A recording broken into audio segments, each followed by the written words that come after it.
নিজৰ ঘৰৰ ইণ্টেৰিয়ৰ কৰি আছে এনে ধৰণে মডাৰ্ণ মন্দিৰৰ ডিজাইন যদি কৰিম বুলি ভাবিছে এনে ধৰণে এটা যদি মন্দিৰ ধুনীয়া CNC কাটিঙৰ যদি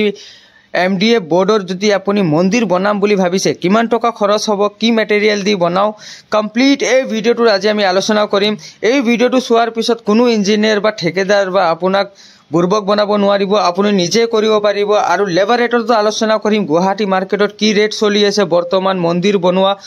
एक गुटे आलोचना करिम सो मैं इंजिनियर अरबाज आपनाक विजनरी इंटेरियर्स एंड कंस्ट्रक्शन और यूट्यूब चैनल स्वागतम जनालू यात आमी इनफरमेशन और construction designing interior designing construction building construction all over आसामत सर्विस प्रोवाइड करूँ सो आहक देरी नकरो भिडिओ आरम्भ करूँ এই ভিডিওটোত চাই আছে আপুনি এটা মন্দিৰ আমি বনাইছো ইয়াতে প্ৰায় এপ্ৰক্স মানে আমি মন্দিৰ যোনটো বনাও 4 ফুট বাই 7 ফুট 8 ফুট এনেকে থাকে আপোনাৰ 48 54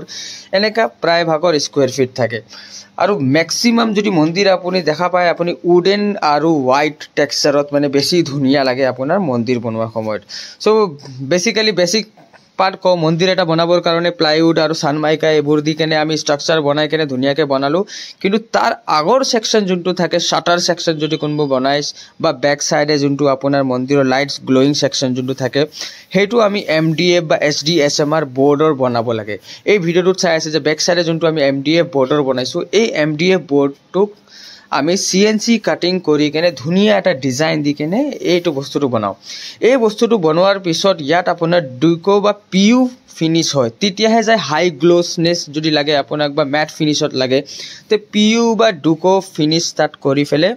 আমি ধুনিয়াকে স্ক্ৰু লগাই কেনে এক্ৰিলিক প্ৰথম লগাই ব্যাক সাইডে LED স্ট্ৰিপ লাইট এটা থাকিব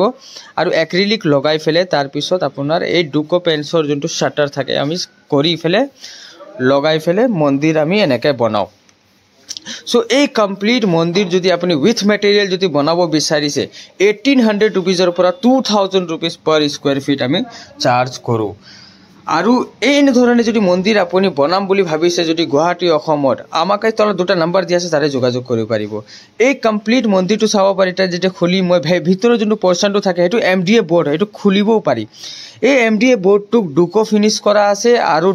ইয়াত PU পেইন্টটো আপুনি কৰিব পাৰে ইয়াৰ ব্যাক সাইডে এটা এক্ৰিলিক শীট লগাই ফেলে LED স্ট্ৰিপ লগাই যদি আপুনি লাইটস লগাই তেতিয়া ইয়াৰ ব্যাক সাইডে যোনটো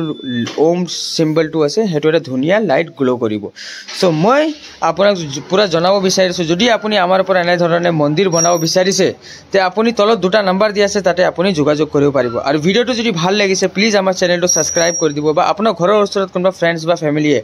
এনেকা ইন্টেৰিয়ৰ ডিজাইনিং বা বিল্ডিং কনস্ট্ৰাকশন কৰি আছে বা এনে ধৰণে মন্দিৰ বনাম বুলি ভাবিছে তে তলত দুটা নম্বৰ দি আছে তাতে যোগাযোগ কৰিব পাৰিব আৰু ভিডিওটো যদি ভাল লাগিছে প্লিজ আমাৰ চেনেলটো সাবস্ক্ৰাইব কৰি দিব আৰু আমাৰ ভিডিও লিষ্টত বহুত গিটা ভিডিও দিয়া আছে মডুলাৰ কিচেন ফল সিলিং লুভাৰ্স এবোৰ গুটেৰ ফল সিলিং ভিডিও দিয়া আছে তাত ভিডিওটো যাই কেনে আপুনি আমাৰ ভিডিওবোৰ চাব পাৰিব ধন্যবাদ।